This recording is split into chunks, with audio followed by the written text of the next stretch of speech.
Avant de se mettre à peindre, il faut d'abord trouver l'emplacement idéal pour poser sa En toile. laissant les blancs. Ah, le boulot, c'est un monsieur, c'est un arbre, ça. Tu vois? Et ensuite, tu vois ce que tu as ici qui est très intéressant. C'est en plein milieu de la forêt d'Egelsart, à la chapelle Notre-Dame-des-Bois, que nous retrouvons un groupe de peintres amateurs. Ils participent tous à un stage de peinture d'une semaine organisé par l'association Cadre. Le thème du stage est l'interprétation de la lumière, soit le travail du clair-obscur, des contrastes et de la composition. Cette journée en extérieur est un vrai défi artistique. Il faut faire des choix rapidement parce que le temps passe vite, hein, voilà. On ne peut pas, à un moment donné, quand c'est la nuit, on ne peut plus peindre, on ne voit plus rien. Et alors du coup, il faut apprendre à peindre vite et bien.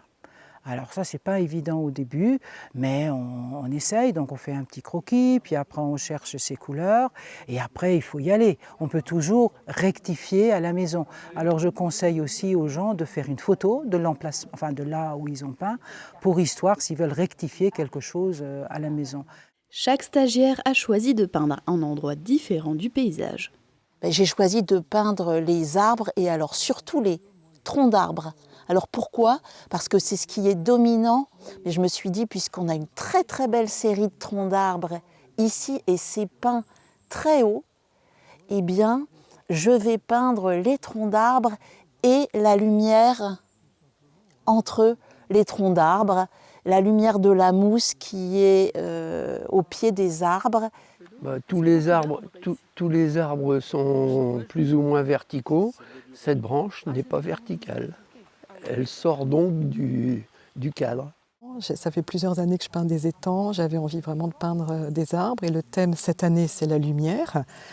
Donc d'essayer de voir où est la lumière dans les arbres, sur le sol. Et la difficulté en extérieur, c'est qu'évidemment, cette lumière, elle va très vite changer tout au long de la journée. Donc on essaye de la fixer vite, les zones de lumière, assez vite sur la toile.